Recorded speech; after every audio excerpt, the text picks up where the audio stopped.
margem do Lago Paranoá, em Brasília, com uma vista idílica que expõe os azuis do céu e da água, separados apenas por uma linha cinza de prédios dos ministérios e do Congresso Nacional, reside há quase 30 anos Gertrudis Hamger Schwanz. Viúva de Norberto Schwanz, Dona Gertrudis nos recebeu em sua casa, de braços abertos, para contar sua história.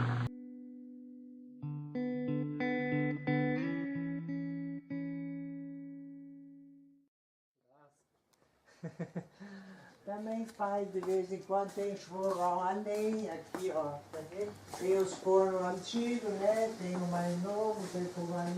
Aqui embaixo tem oficina.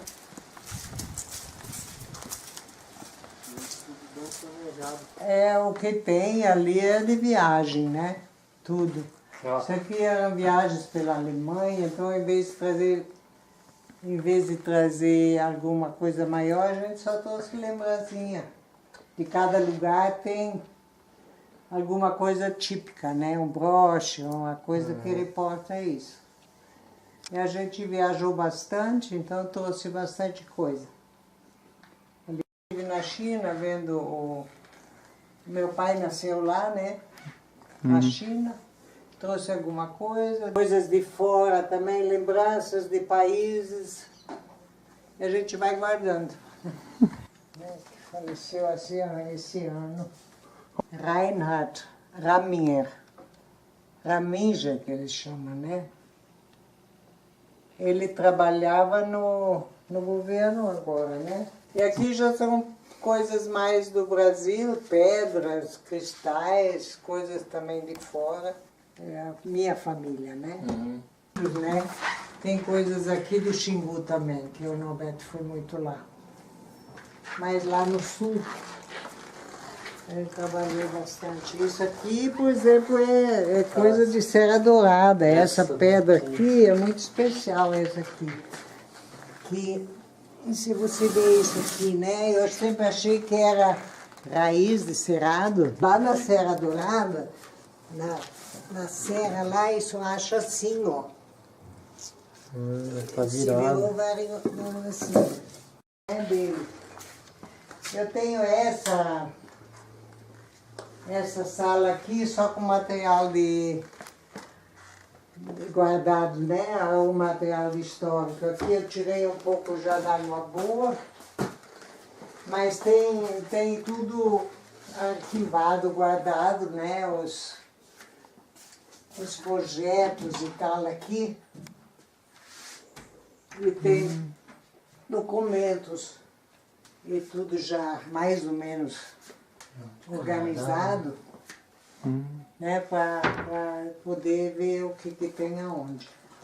Aqui eu tirei, porque a Água Boa é o menor projeto que tem. Material. Material, porque ele não foi feito pelo nosso escritório. Tinha fazenda, daí quando eu fui estudar, nós mudamos lá para Serra.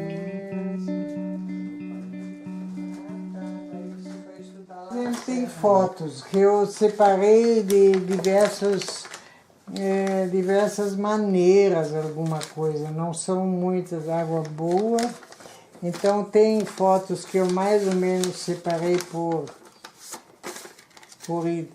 idade e tal, mas aí eu não sei os nomes e as coisas. Isso é um serviço que tem que fazer, né? Sabe, assim.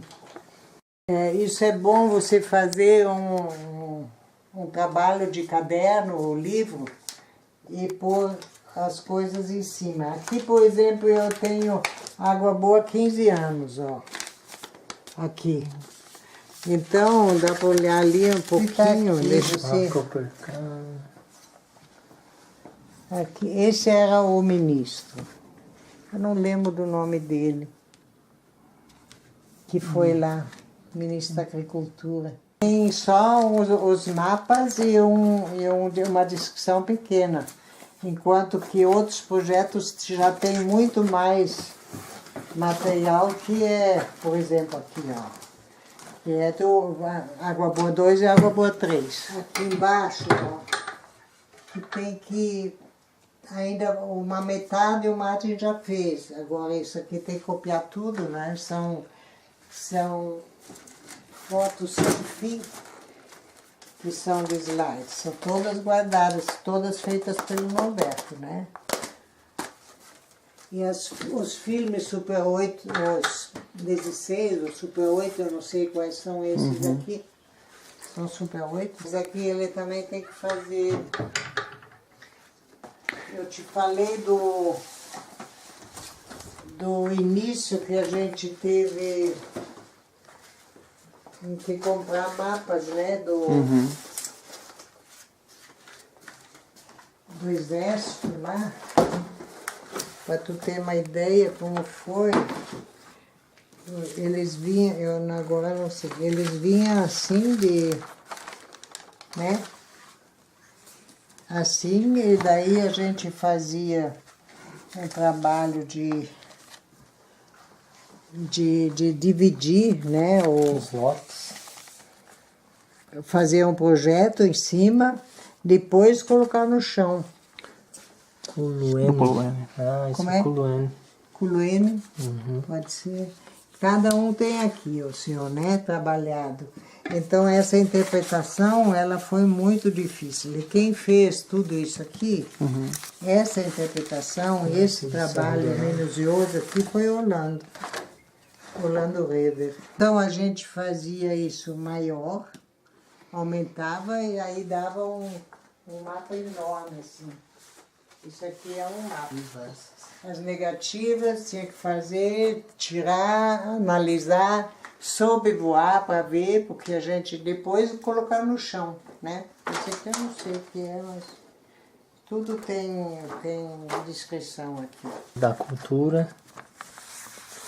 Aqui, por exemplo, que é bem histórico também, é o documento do cartório, do documento da terra, que compôs isso aqui, né? Aqui as escrituras, ó, né? A escritura original desses lotes, eu não sei se lá era um lote só, ou era 2, 3 proprietários anteriores. Então, aqui, Iselda Correia Ribeiro também. Essa aqui escreveu muito mal sobre Água Boa, viu? É? Aqui tem um trabalho Transporte. sobre Canarana, ó. Pioneiros e tal, né? São trabalhos de universidade. Aqui é do Dunque, que fez sobre Canarana. Aqui é de Água Boa, o que fez. Esse aqui é o projeto, uma descrição institucional responsável do campus avançado, é de uma universidade que fez uma pesquisa sobre Água Boa. E ela escreveu, e o Norberto contestou muita coisa que ela escreveu, porque ela nunca falou com o Norberto. Também, ela criticou, mas não falou. E o Norberto lia e fazia anotações. E depois ele fazia aqui, ó, anotações do que ele queria saber dela, mas ele nunca conseguiu saber. Ela nunca respondeu. Aqui é a embalagem dos primeiros produtos feitos pela Copacabana, mel, geleias, eles usavam isso. Eu ganhei uma, ó, mel e abelha aqui, ó. Isso é muito precioso, porque são embalagens que eu acho que não existe mais e ninguém guardou, né? Aqui também, ó. Eu acho muito lindo, é histórico, é valor histórico hoje.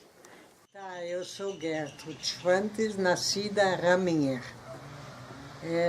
Nasci em Santa Catarina. Meus pais eram imigrantes também, da Alemanha, né? Eles vieram da Alemanha para o Brasil, na época de 1920. E eu me criei numa colônia alemã,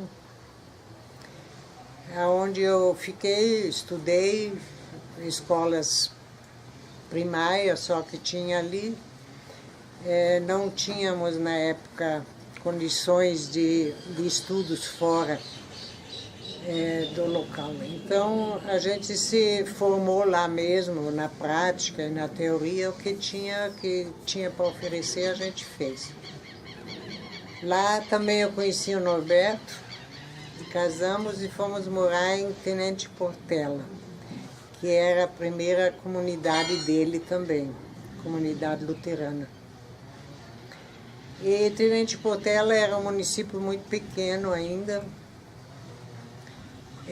A economia era agrícola, eram colonos que eram bem pobres já, porque a terra foi muito dividida entre os herdeiros, né? Então uma colônia dividia em 3 e não dava mais sustento suficiente para uma família maior. E com isso o município também era um município sem muito progresso na época. E se notou a falta do desenvolvimento. Então a primeira investida foi cuidar do ensino da escola. As crianças não tinham onde ir na escola, além do 4º ano primário. Então na cidade mesmo a gente construiu um internato para essas crianças, dos colonos que vinham para Tenente Portela, então, morar nesse internato, que era a custo zero, de certa forma. Cada um trazia a sua cama e era muito, muito simples isso. Eu fiz a cozinha e as crianças ajudavam. Cada um tinha uma tarefa por dia para ajudar também, trabalhar e sustentar isso tudo. E os pais pagavam com mantimentos. E de lá desse internato foi crescendo a necessidade de mais buscas para desenvolvimento. Então se analisou tudo, se fez um projeto dentro da comunidade, de escola, também tinha escola particular, mas os alunos da colônia então foram para o ginásio do governo. Então ficou barato eles estudando. De lá, então, partiu para buscar mais desenvolvimento na colônia, novas técnicas, o que fazer para ajudar essa gente. Norberto veio da colônia também e sabia como isso é importante, uma ajuda ali. E de lá nasceu, então, um grupo de um planejamento de desenvolvimento no município, que não era só da comunidade, né? Era comunidade política também, nesse caso. O município, o prefeito e tal, todos foram envolvidos. E nasceu uma necessidade de comunicação. Então se buscou a possibilidade de instalar uma rádio para se comunicar com a colônia, porque todos tinham rádio, podiam ouvir e tal. E aí se montou a primeira equipe do desenvolvimento, que foi agrônomo, foi médico, vieram voluntários da Alemanha para trabalhar com esse programa, para ver a saúde, fazer levantamentos. Tudo isso foi feito nessa rádio e foi assim uma comunicação fantástica. Eles ouviam programas que hoje já são mais comuns, mas na época não, programas de desenvolver a saúde, o plantio, a diversificação, tudo isso. E desta comunicação e de todo esse trabalho de ideias novas, nasceu a necessidade de buscar uma coisa maior. Aonde nós podemos fazer isso? Se nossa colônia é tão pequena, não dá para todos, como que nós vamos aplicar o que nós estamos aprendendo aqui? E aí se pensou numa busca de mais terras. Isso foi assim cronologicamente crescendo. E esta busca da terra não era simplesmente vamos buscar terra para comprar, ninguém tinha dinheiro para isso. Então se pensou numa cooperativa, de fazer isso acooperativado. as pessoas se reunir e em conjunto fazer. Isso foi bem difícil, porque no Brasil não existia nenhuma cooperativa de colonização. Então se montou uma equipe com antigo IBRA, INCRA, depois, né? E eles lá em Tenente Portela montaram ou fizeram, elaboraram uma cooperativa de colonização, porque cooperativa não visa lucro, então tem que fazer um novo estudo e tudo isso. Isso então foi feito, e aí foram chamadas pessoas, foram feitas reuniões. Era uma época bem difícil, porque era nos anos do regime militar. E o regime militar não queria muito ouvir falar em reforma agrária e tal. Nem foi usado esse termo também. Então, como era cooperativa, era uma outra coisa, e as pessoas se inscreviam com um pequeno recurso que tinham para iniciar esse trabalho. E isso foi assim, de certa forma, atropelando tudo, porque era uma ânsia de buscar, de conhecer isso, de fazer, de sair, de melhorar, que as coisas foram muito rápidas. Tão rápidas que hoje a gente fica pensando, será possível que foi assim mesmo? Mas foi. E então as primeiras buscas de terra se dirigiam ao sul do Mato Grosso, para não ser tão longe. Que no Paraná as terras já estavam muito caras. Se foi a Dourados, no sul do Mato Grosso, que na época era ainda Mato Grosso, um estado só. Mas também não conseguiram comprar lá, já tinha valorizado muito. E se chegou a conhecer pessoas que ofereceram terras no mais ao norte do Mato Grosso. O que hoje nós conhecemos como Canarana, Água Boa ou Chavantina, né, além de Barra do Garças. E lá foram eles de equipe, né, a equipe da Coopercol na época recebeu, a cooperativa de colonização recebeu o nome de Coopercol. 31 de março também? É. Por que 31 de março? 31 de março porque a gente queria, assim, disfarçar um pouco a curiosidade. 31 de março era uma data militar e simpática ao militar. Então não chamaria tanta atenção. Isso foi o motivo desse nome. E a gente não ia para a imprensa de jeito nenhum, apesar da rádio falar muito sobre essa busca de terras, a imprensa de fora não ficou sabendo disso ainda. Né? Era muito no interior. E lá foram buscar possibilidades de compra. E a primeira viável que se apresentou foi a região do Canarana.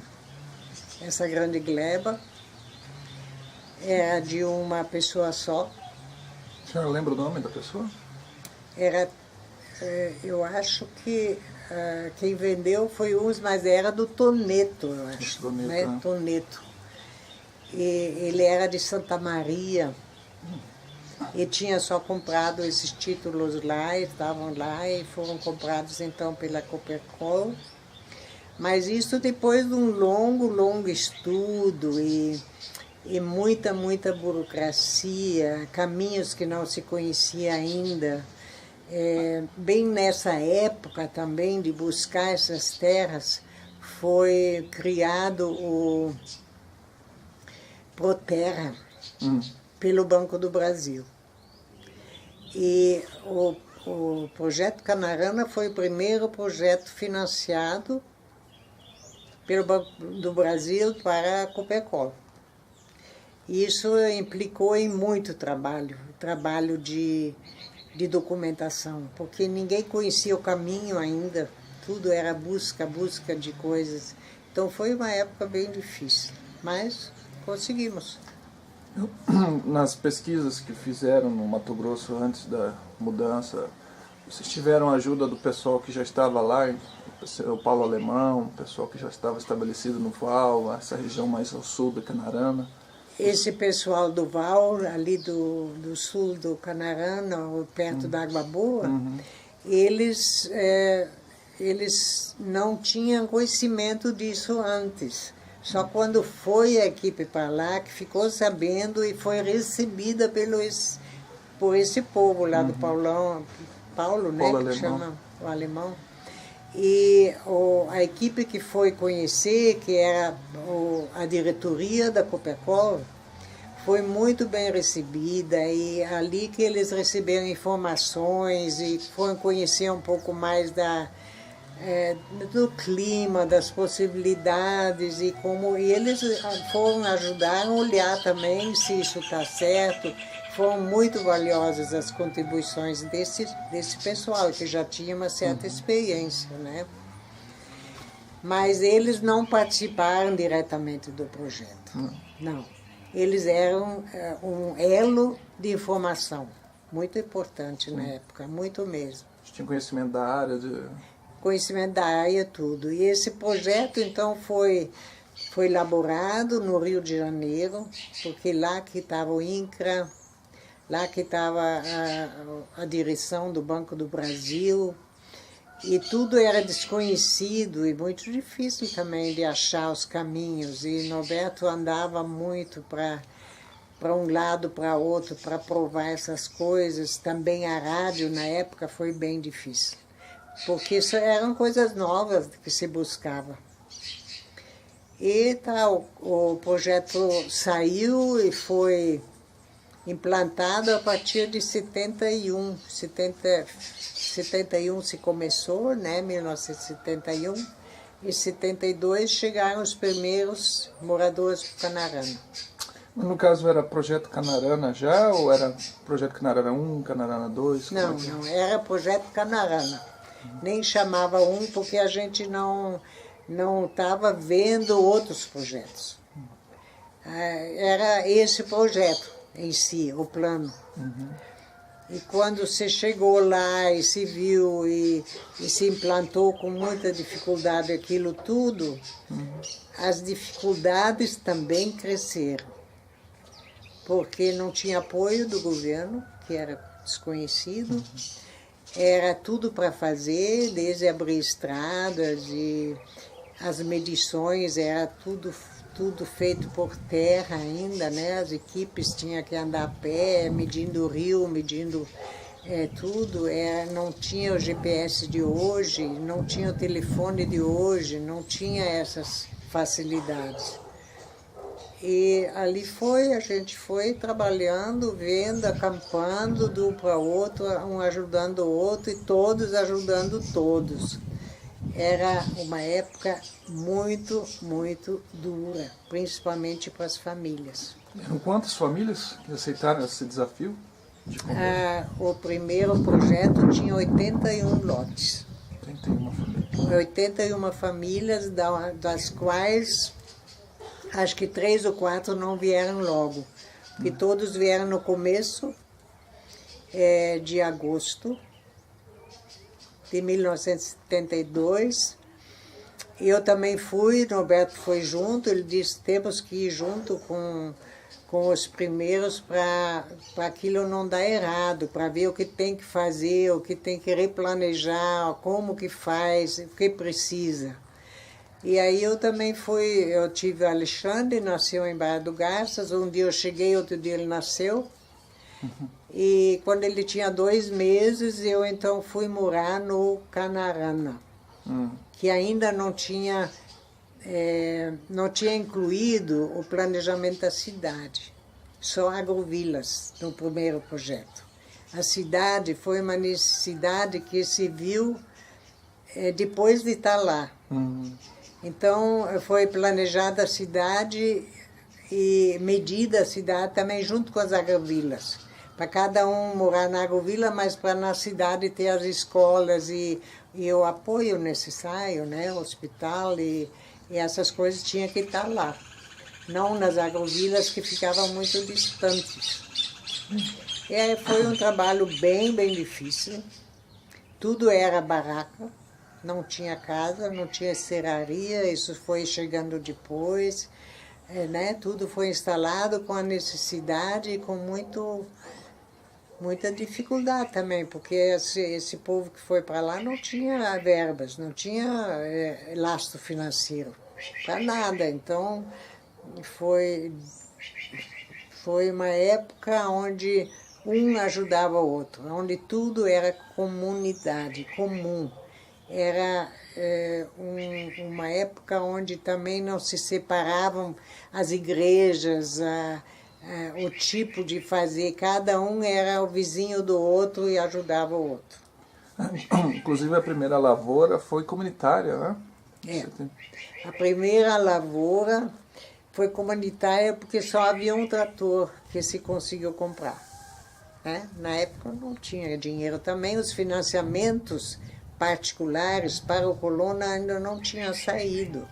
Isso foi bem difícil, levou 2 anos, eu acho, mais de 2 anos. Dependeu, inclusive, de uma eleição, onde o governo militar, na época, observou muito quem votava para quem, para ver se financiava ou não.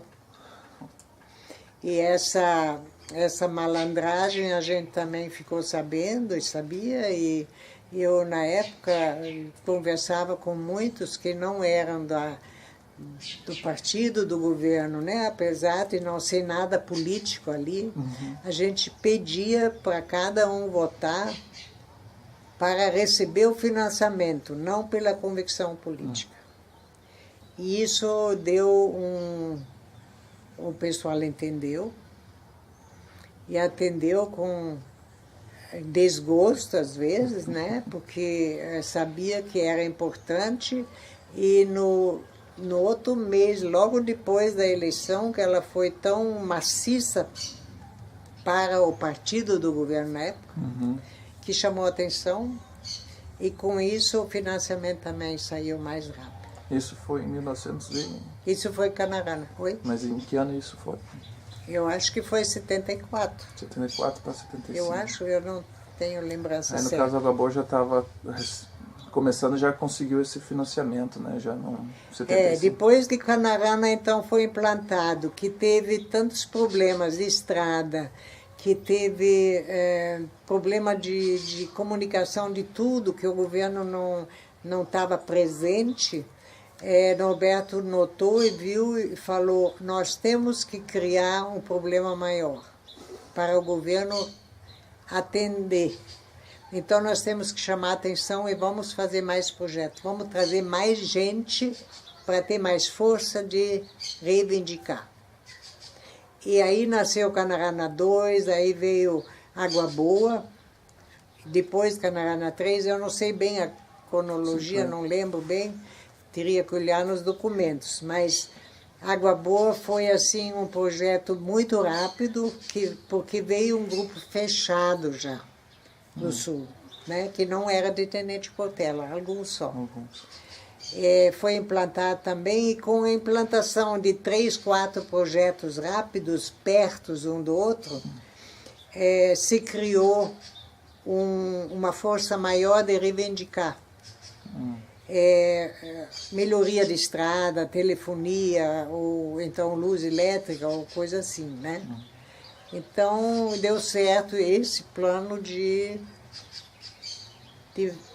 pôr mais pressão, né? De ganhar mais força para pedir, e foi atendido. Então, em parte, a cooperativa fez as estradas, as pontes estavam todas... Todas as pontes eram feitas para coisa leve, porque não entrava caminhão lá. Era gado a pé, né? Porque era a criação de gado que tinha, não tinha agricultura nessa região do leste mato-grossense. O gaúcho que veio para mostrar que dá para plantar. No começo havia muita descrença e ninguém acreditava que dava isso, mas foi indo. Foi em 75 que foi formada a Copercana, né? Sim, quando os primeiros projetos de colonização foram implantados, ao ser implantado o projeto, aprovado e o colono ali, perdeu a função de cooperativa de colonização para este projeto. Porque a colonização só tinha sentido para quem queria terra. E como é cooperativa, você não podia comprar terra e botar de estoque. Você tinha que morar nela, senão não podia nem comprar. Isso é a diferença entre o particular e a cooperativa, né? Você precisa ocupar porque você precisa dessa terra. Você não vai comprar uma terra para valorizar e vender e ganhar dinheiro em cima. Isso não era possível. E nisso, então, a cooperativa de colonização continuou para conseguir comprar, ou para conseguir fazer o projeto de morar, de comprar terra e tal. Mas a cooperativa de produção e consumo já estava precisando, porque eles já estavam produzindo. Então, foi transformada a Coopercol em cooperativa de produção e consumo, que foram os mesmos associados. Só que perdeu a função da colonização.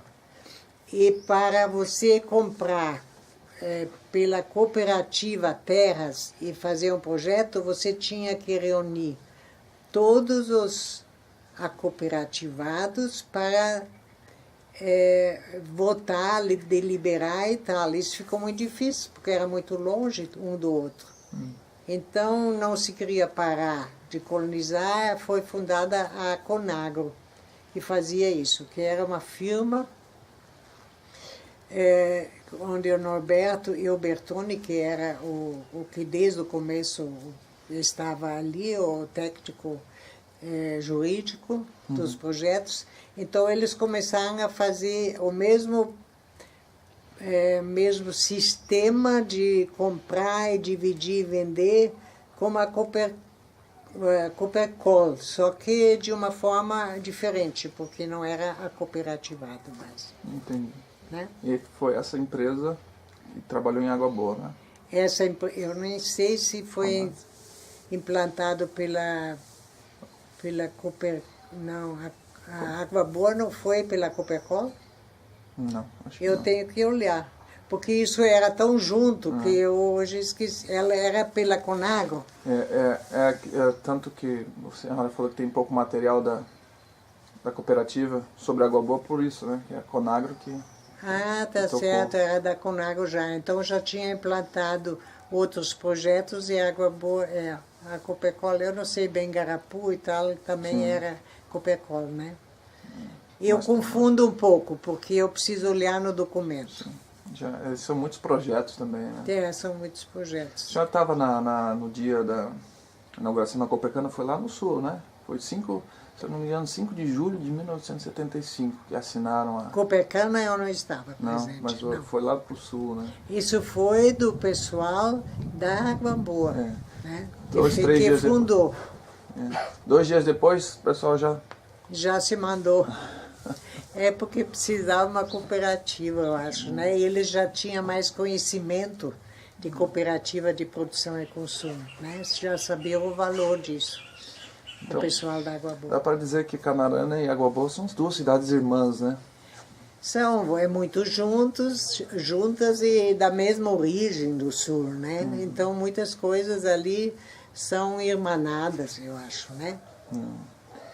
E a senhora estava falando como o Estado não estava presente naqueles dias. A Copercana, no caso, foi fundamental para a permanência daqueles grupos, né?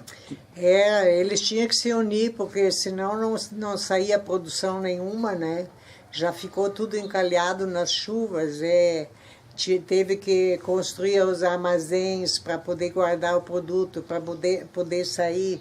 Então, a Copercana, ela se desenvolveu muito rapidamente pela necessidade mesmo. O governo não estava presente, ele demorou muito para isso.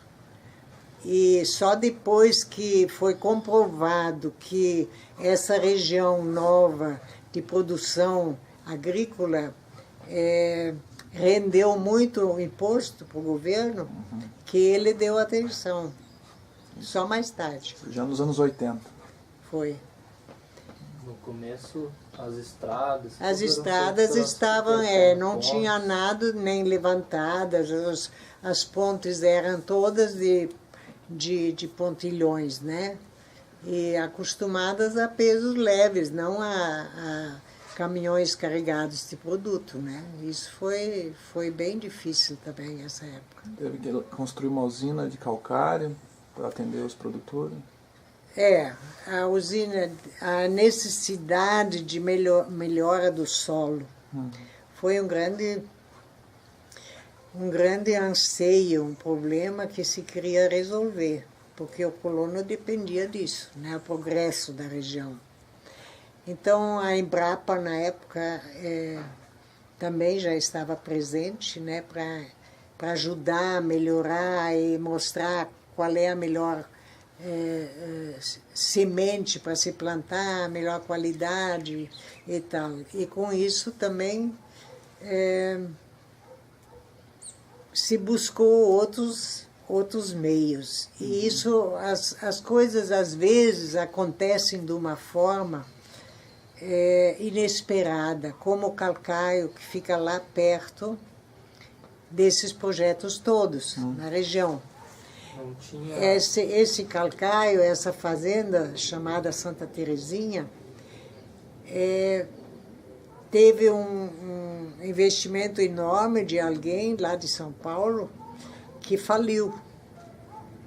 E estava devendo esse produto falido para o governo, eu acho. Eu não sei bem como isso funcionou. Mas então tinha um interventor lá e ele ofereceu esse calcário para o Norberto comprar. Ou não sei, eu não sei essa parte de negócios entre cooperativa, calcário, Norberto, Conagro, eu não sei definir bem, mas não houve a possibilidade da Copecana comprar. Então eles, particulares não, pela Conagro foi comprado essa massa falida. Porque o Norberto queria segurar esse calcário para a região. Ele não queria que desse calcário se fizesse negócio para que o colono tivesse que pagar lucros para alguém para usar esse calcário. Intermediário também. Isso foi um desejo do Norberto, que ele via ali uma possibilidade do colono melhorar ou do fazendeiro melhorar, mas ele não queria que isso fosse uma firma de lucros. Mas aí alguma coisa deu errado, no começo a Copecana entrou e conseguiu a licença para então explorar isso e tudo. Eu não sei bem como foi tratado isso no negócio, nessa massa falida, mas eu sei que a Copecana conseguiu inicialmente explorar isso para os acooperativados. Depois, então, saiu da Copecana e foi para, eu não sei hoje, é particular ou não sei. Essa parte técnica tinha uma pessoa dentro do grupo que era fundamental, que era o Orlando, né? Orlando Reva estava. Você fala um pouquinho dele, quem foi o seu Orlando e por que ele foi tão fundamental nessa época, principalmente na... Orlando Reva foi um estudante muito curioso para tudo. Ele, quando terminou o estudo dele, como eu não sei o que ele estudou, agricultura, não sei, agronomia em Santa Maria, ele vinha muito curioso conversar com o Norberto, sempre.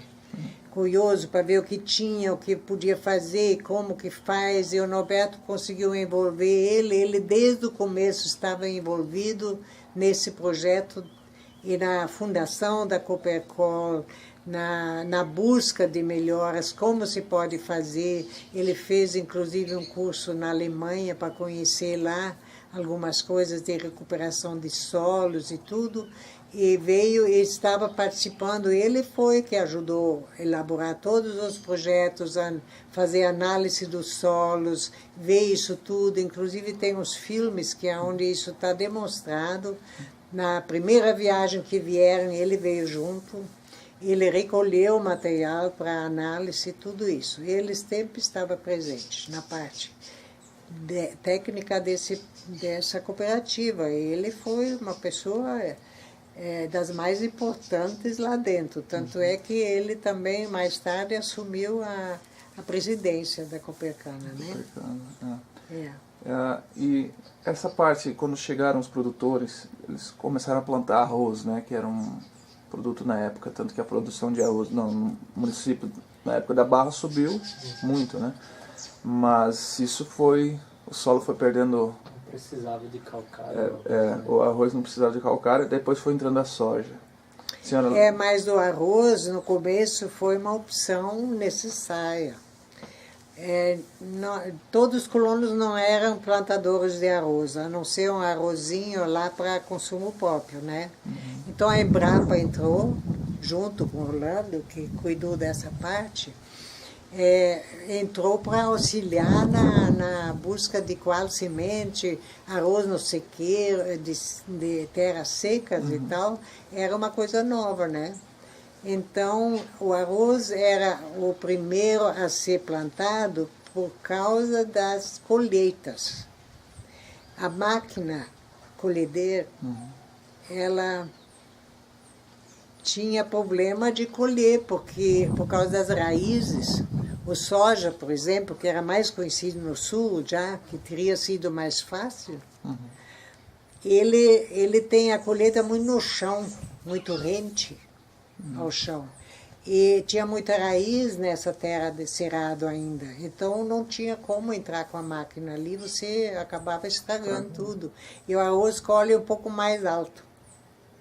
E por isso que foi a opção do arroz no começo. E mais tarde, então, se partiu para soja, se partiu para algumas outras experiências, né? Porque a Copercana também estava muito atenta às possibilidades, a estudar novas formas de você não esgotar totalmente o solo, né? Já não era muito fértil, né? Esse solo de cerrado. Conseguiu uma parceria com a Embrapa. A Embrapa, Então eles aconselhavam e também aí entrou o calcaio, então melhorou as coisas um pouco.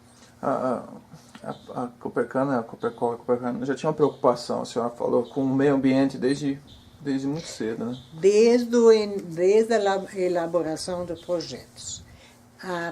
Os primeiros projetos de ocupação de solo no Mato Grosso, que são da Copercana e Copercol, na Copercol no começo, são os primeiros projetos na história que exigia a preservação de 50% em natura.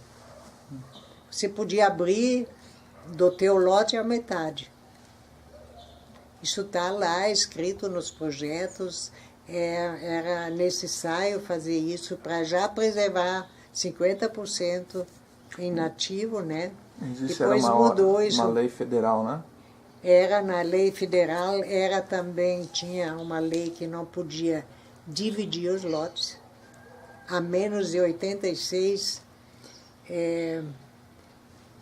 unidades de tamanho, eu não sei como bem certo falar isso, mas tudo isso foi observado e depois a Copercana entrou com o cuidado dos venenos, por exemplo. Eu me lembro que foi introduzida a abelha para mostrar para o colono que se ele usa muito veneno, a abelha morre e ele não tem o lucro do mel. Então, através de exemplos se fazia isso também, né? Então, assim, essa preocupação sempre existia, que não se ocupa tudo. Hoje já está um pouco mudado isso, eu acho. O pessoal não respeitou tudo, né? Mas no projeto original está isso. E quando começou o projeto, também vieram a época de crise, né? Anos 80, o preço, a demanda. Como é que a Copercana absorveu isso?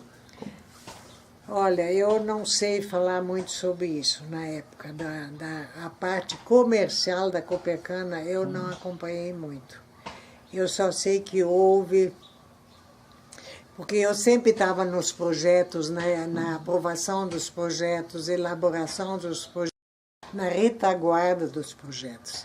Eu não estava sempre dentro de todos os acontecimentos também, eu ouvia e tal. Mas no começo, por exemplo, teve muita Malaya, até que você conheceu como que funciona a transmissão da Malaya, o que você precisa cuidar, como que cuidar, isso era difícil, a gente não sabia. Isso era tudo com muita dor e muito sofrimento que a gente aprendeu a cuidar melhor disso, né? E assim também o comercial eu não participei, isso eu não posso te falar. Eu só sei que houve épocas de retração financeira, de não financiamento, de secas que vieram, de problema de preços que caíram lá fora e tal, mas isso eu não sou uma expert para falar sobre isso, não. Uma coisa que a pessoa sempre pergunta é por que escolheram o nome Canarana. Canarana por conta do quê? Capim Canarana. Né? Canarana foi por conta de uma planta, né, de uma gramínea mais forte, que era muito boa, então Orlando que escolheu esse nome, Orlando que deu o nome do projeto, Canarana. E Água Boa? Água Boa não sei, lá tinha uma água mais perto da Serra Dourada, tinha um local que chamava Água Boa. Eu não sei te dizer por que foi Água Boa, se foi por isso, não sei, talvez. O nome dos projetos surgiam de repente, né? Serra Dourada, porque a Serra Dourada era uma serra que ao anoitecer, o pôr do sol era dourado, completamente dourado ali, né? E assim surgiram os nomes, às vezes eram os nomes dos rios mesmo, né? Como o Garapu, eu acho. Não sei. São coisas que eu nem registrei tanto assim, né? E como que era o convívio dos produtores da cooperativa com os indígenas que viviam ali na época? Na época os indígenas não estavam presentes. A gente não tinha nem contato com eles, porque eles estavam na reserva que era mais longe, porque a reserva grande, Pimentel Barbosa, ela foi aumentada, criada depois do projeto Serra Dourada, já implantado, os colonos já morando lá. Aprovado pelo INCRA, aprovado pelo Banco do Brasil, que era livre de área indígena, que era livre de tudo, e aí eles aumentaram, o governo aumentou a área indígena e com isso muitos colonos, muitos, né, parceleiros lá, perderam a parcela deles. E tudo que investiam. Nada como governo. Eles tiveram indenização, sim, porque cada um recebeu um direito de uma terra lá no Pará, ou numa região que ninguém quis ir, ninguém foi para lá, inclusive nós da fazendinha lá, também perdemos muito lá. Recebemos uma carta né, para escolher uma terra lá, mas era tão longe, tão difícil que ninguém foi. Se deu como perdido. E aí, com isso, os colonos não foram indenizados mesmo, porque não tiveram indenização nesse sentido. Foi uma pena, aquilo lá derrubou 2 projetos, né? Os do Serra Dourada e o outro? Era Canarana 3. Engraçado que muito dos agricultores que vieram para os projetos, principalmente acho que Terra Nova, que nós vamos falar, vieram de desapropriações para áreas indígenas também no Rio Grande do Sul, né? Principalmente pessoas que perderam suas terras lá, que estavam nos parques e que foram recolocadas aqui no Mato Grosso, não é? Isso é um capítulo bem separado da Copercana e Copercol, dos projetos de colonização. A Terra Nova, ela aconteceu diferente. A Terra Nova o governo tinha um problema que expulsaram colonos ou ocupantes das terras indígenas, expulsaram de dentro da área indígena. E não tinham de colocar, então eram sem terras mesmo, eles não tinham de colocaram eles lá em Esteio, perto de Porto Alegre, num recinto lá que era de exposição. Um parque. Né? Um parque de exposição. E eles precisavam desse parque de exposição para fazer a exposição. E o povo estava lá e precisava de terras. Fazer o quê? Aí o governo da época, que era governo militar, governo Geisel, ele sabia dos projetos de colonização do Mato Grosso e mandou o ministro ver da possibilidade de a Copercana, que tinha experiência em assentar pessoas, fazer esse trabalho para o governo. Então, esse projeto Terra Nova não foi projeto da Copercana. Apesar de que a Copercana elaborou em tempo emergencial esses projetos para o governo, para assentar em terras do governo. E então a Copercana foi mera prestadora de serviço, era uma terceirização hoje, a gente falaria. E deu certo? Não, não deu certo. Por quê? A Copercana, ou Norberto na época, era o maior entusiasta de proporcionar terras a mais pessoas que precisavam, porque essa época não era ainda a época do sem terra, que hoje a gente entende como sem terra. Era a época de necessidade de terras para agricultores que estavam sem terra, mas eram agricultores. E ele falou que é uma possibilidade de nós proporcionar para mais pessoas, mais famílias, a possibilidade de conseguir a terra própria. Por isso que eles entraram nesse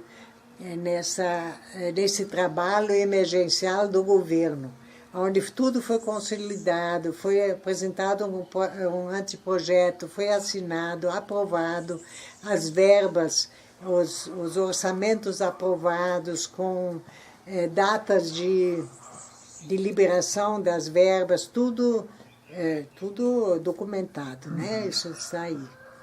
E quando estava no meio do projeto, no auge de trazer, esse projeto foi interrompido pelo governo federal. E essa interrupção não foi só uma interrupção de construção de alguma coisa, de construção de prédios, de moradias ou de qualquer coisa. Foi a interrupção de cuidar de famílias, de pessoas sem nenhuma possibilidade financeira. As pessoas estavam chegando, estavam lá e precisavam ser alimentadas. Primeiro ano não tinha nada, não tinha colheita, nada, isso vem depois. E o governo abandonou tudo isso, de um dia para o outro. E a Copercana, o Norberto avalizou isso, ele tomou a si a culpa disso tudo depois, que tiveram que usar de todos os recursos possíveis da Copercana para sustentar essas pessoas, até que elas tinham uma sobrevivência. Isso ajudou... Isso foi muito, muito triste. Isso ajudou um pouco para selar o destino um pouco da Copercana anos depois, questão de Foi o marco mesmo de... começo do fim. Foi, aí veio a inflação, aí veio, né, veio uma época muito difícil financeira para o Brasil inteiro, e foi realmente a Copercana sangrou para salvar o projeto Terra Nova. E o Norberto sentiu isso? Muito. Pessoal. Tanto é que ele entregou a direção, né? Ele falou, eu sou culpado, eu acreditei no governo, eu fiz o projeto bem feito, bem elaborado, podia ter dado tudo muito certo, mas se falta dinheiro para pessoas, você não pode simplesmente dizer, eu vou continuar daqui a um ano. Não dá. Então ali a dificuldade foi muito, muito grande. Isso... Foi assim uma condenação, né, Norberto? Sentiu muito isso. Será que isso contribuiu um pouco para o problema de saúde dele? Com certeza, né? Porque uma tristeza, um desgosto, uma falta de perspectiva de dar certo, te abate muito. E um abatimento abaixa a tua imunidade, né? E ele já tinha problemas e... Já estava doente, né? Já estava, E ficou muito triste nessa época, então. Foi. Ele foi... Ele se culpou muito com isso. Foi uma época bem difícil. Foi nessa época que ele disputou, entrou na política também, não foi? Por volta. Mas, um pouco mais tarde, ele entrou na política a pedido também. O Norberto não era político, nem tinha ambições políticas nesse sentido. Mas quando se queria reescrever a Constituinte, novas leis, se pediu muito para que alguém defendesse essa parte dentro da Constituinte, a parte do agricultor, né? Hoje os fazendeiros é outro capítulo, mas na época o agricultor das cooperativas nossas, né, dos projetos, precisava realmente que alguém olhasse para esse lado um pouco. Ele queria muito fazer uma voz ativa ali. Mais uma vez ele se doou para... E a recepção dele foi muito, muito grande dentro do mundo político. Ele não acreditou, na época já, toda essa deslealdade com o povo, né? O político eleito, ele não estava nem aí para a comunidade, para o desenvolvimento do país nesse sentido. Já havia muita corrupção ali.